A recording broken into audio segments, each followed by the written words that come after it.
உங்க குழந்தைக்கு daily life skill ஆக்டிவிட்டியை கத்துக்கிறதுக்கு பிரச்சனை இருக்கா? அதாவது ADL activity like bathing, brushing, toileting இந்த மாதிரியான ஆக்டிவிட்டிஸை கத்துக்கிறதுல பிரச்சனை இருக்கு அப்படின்னா இந்த 4 டெக்னிக் வீட்ல பிராக்டிஸ் பண்ணி பாருங்க. கண்டிப்பா உங்க குழந்தைங்களால கத்துக்க முடியும். First forward chaining and backward chaining. Forward chaining நம்ம போறப்ப ஃபர்ஸ்ட் ஸ்டெப்ல இருந்து லாஸ்ட் ஸ்டெப்புக்கு, பேக்வர்ட் செயினிங்கிறது லாஸ்ட் ஸ்டெப்ல இருந்து ஃபர்ஸ்ட் ஸ்டெப்புக்கு. இந்த பர்டிகுலர் டாஸ்க்கை நம்ம ஸ்மால் ஸ்டெப்பா பிரிச்சுட்டு அந்த ஸ்டெப்பை வந்து ஃபார்வர்ட் செயினிங்காவும் பேக்வர்ட் செயினிங்காவும் நம்ம கொடுக்கணும். நம்ம இந்த ஆக்டிவிட்டி கொடுக்கும்போது ப்ராம்ப்டிங்கும் ரீஇன்ஃபோர்ஸ்மெண்ட்டும் நம்ம கொடுக்கறப்ப குழந்தைங்களால ஈஸியா லேர்ன் பண்ணிக்க முடியும். ரெண்டாவது மெத்தட் டீச் அப்படின்னு சொல்லிட்டு TEACCH. இந்த மெத்தட்ல என்ன இருக்கும் அப்படின்னா visual schedules, step by step picture card, checklist, அதுக்கப்புறம் ஒவ்வொரு ஆப்ஜெக்ட்ஸ்க்கும் இல்ல அப்படின்னா ஒவ்வொரு பொருளுக்குமே நம்ம வந்து லேபிள் கொடுக்கணும். இப்ப எக்ஸாம்பிளுக்கு குழந்தை வந்து ஹேண்ட் வாஷ் பண்ண போதுன்னு வச்சுக்கலாம். அதுக்கேத்தாப்புல வாஷ் பேஷனுக்கு மேல ஹேண்ட் எப்படி வாஷ் பண்ணணும், நம்ம எப்படி டேப் ஓபன் பண்ணணும், ஹேண்ட் வாஷ் பண்ணணும், எப்படி ஷாம்பு அப்ளை பண்ணணும், அதுக்கப்புறம் அகைன் எப்படி ஹேண்ட் வாஷ் பண்ணணும், அதுக்கப்புறம் எப்படி டவல் வச்சு நம்ம துடைக்கணும் அப்படிங்கிற step by step picture visual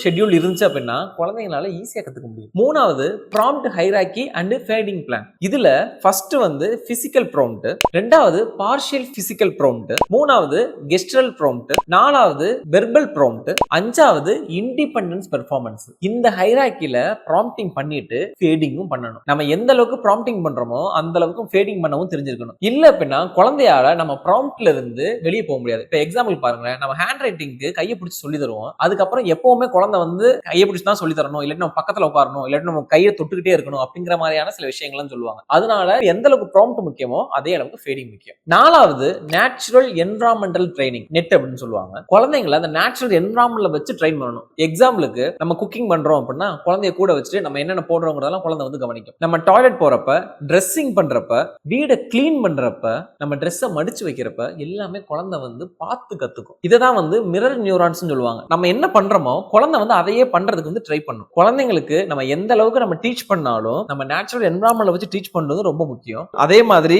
ஒரு நாள் பண்ணிட்டு முடியலன்னு சொல்லக்கூடாது. ரொட்டீனும் கன்சிஸ்டன்சி ரொம்ப முக்கியம் மக்களே.